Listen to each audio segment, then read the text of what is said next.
Hello, class. This is an example of how to analyze a poem. And the poem that we have here is Billy Collins. This poem is going to show up later on the document in week 2 called Analysis Writing Worksheet, I believe it's called, where you're going to have everything that I'm saying right now typed out as well. So you've got it 2 different ways.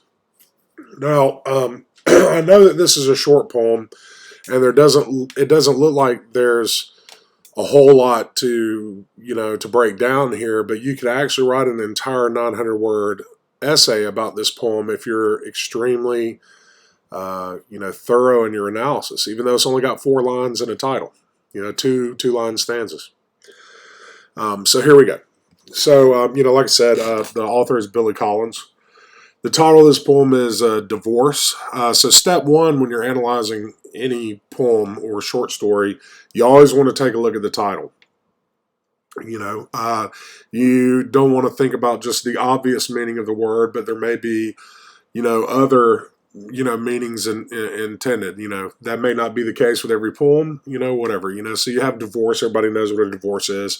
But you also want to force yourself to think of other meanings of the word, to divorce yourself from something, to separate yourself from something, whatever. It doesn't always apply, but, sometimes it can. Okay, so we already, in this case, the function of the title, we're going to find out by the time we end the poem, is just to give us the subject matter. It's just to kind of tell us what it's about. All right. So anytime you read a poem, anytime you analyze a poem, you want to read it out loud first. Okay, and I want to teach you how to read a poem correctly.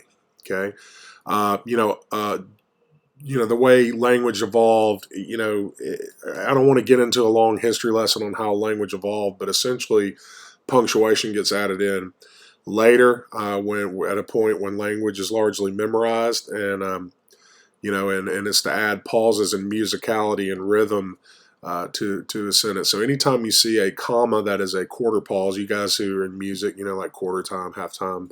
Anyways, a comma is a quarter pause, like a semicolon or a line break. In other words, where a line ends and goes down to the next line is a half pause, and a period or a exclamation point, question mark, or a stanza break, which is that space in between these 2 stanzas. You have 1 2-line stanza that begins the poem and 1 2-line stanza that ends the poem. That space between them called a stanza break. Often in that space there is a change in mood, tone, subject matter, or time, or it's just simply used as a long pause. So I'm going to read it like the line breaks and the stanza breaks tell me to. Okay? Divorce. Once 2 spoons in bed, now tying forks across a granite table and the knives they have hired. Okay, so now let's break it down. We know it's about divorce, so now let's break it down. Okay, once, comma. All right. Yeah, it doesn't seem like a lot to analyze there, but if you look down and see the next line is now, it indicates passage of time, which is important in this concept. So if you notice, there's a lot of commas at the beginning of the poem, not a lot of commas at the end. He's trying to slow this moment down for us. Once 2 spoons in bed. All right, so we are going to analyze this image, this metaphor that's being used where the 2 spoons represent people, and think about what this means. Obviously, I would have to say that this is a positive relationship. Okay, 2 spoons, that brings up the image of spooning, and when you analyze, you really want to push yourself to look at, specific images and words and really think of everything you can get out of them. Okay, so let's look at spoons. Let's talk about spoons. How do you eat spoons? Well, spoons are curved, definitely less sharp and pointy than knives or forks, less dangerous.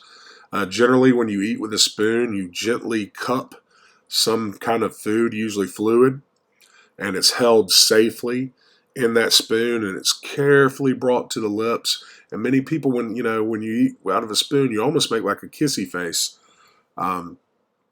with your lips. So these are all very positive, soft, comforting type of images. Obviously, you know, this is when the married couple in question are, you know, they're still happy, they're still married. Okay, because you know they're in bed. Two spoons implies that. Okay, I think we can safely assume. All right, we break down, go to the next line, and all of a sudden, with our line break after bed, and that pause of the comma in the line break, we have the word now, which indicates present tense, you know, passage of time, and we have the two words tined forks. Now, tined is an interesting word that was, you know, part of the analysis is you got to ask yourself, why did the author put this word there? We know that forks have tines. Those are the pointy things on forks. You know, there's four pointy parts. You know, so why include the word when we know that forks are tined? Well, it's got to be for a purpose.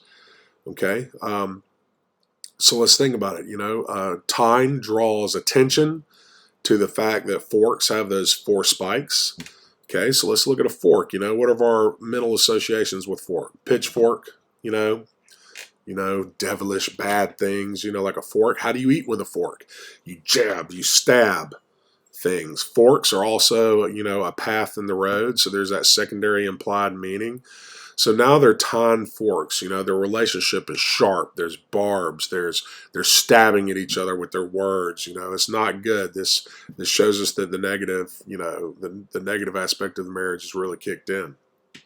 Okay. Notice so far we've had two lines in this stanza, which indicates two people. You know, the married couple. Okay. But now when we have this stanza break to across a granite table, and the knives they have hired, all of a sudden it's revealed that there are now four characters in this, and now we have four lines, two stanzas, and it's almost like that middle stanza break, that space right here in between these two things. It's like, you know, one married person in their divorce and another married person in their divorce. So even the line numbers become symbolic in this poem. You know, two lines on each side of a blank space. You know, two people on on one side of a granite table, two people on the other. Anyways, so now we have this passage of time or change in tone, and we get across a granite table. And across, of course, is just a preposition, but it really points to the idea that they're opposite each other now, not together in bed. And granite table, why granite? I mean, you know, out of all the things a table could be, why granite? Of course, granite is stone, hard, cold. Also, emblematic, symbolic of their relationship, right? You know, they're at the lawyer's office across the table. All right, and then we get this last line, and the knives they have hired, which are clearly divorce lawyers. And knives are perfect for divorce lawyers because knives cut, they separate, they divide something, and that's exactly what these divorce lawyers are doing to a marriage. So, you know, like I said, now we have four lines, and we got two people on each side of the table. So it's interesting the way that the poem transforms that way. Now this is an extremely short poem, but look how thoroughly it can be analyzed. And that's what you're going to be doing with these longer poems that I'm going to give you, is you're going to be analyzing these. A couple of them in the lectures I've analyzed for you, but largely you're going to have to learn to do it, and that's something that you guys are going to chop up in discussion. You know, when you do your discussion posts, that's the time to bounce ideas back and forth on each other on analysis of the poems. All right, class, thank you.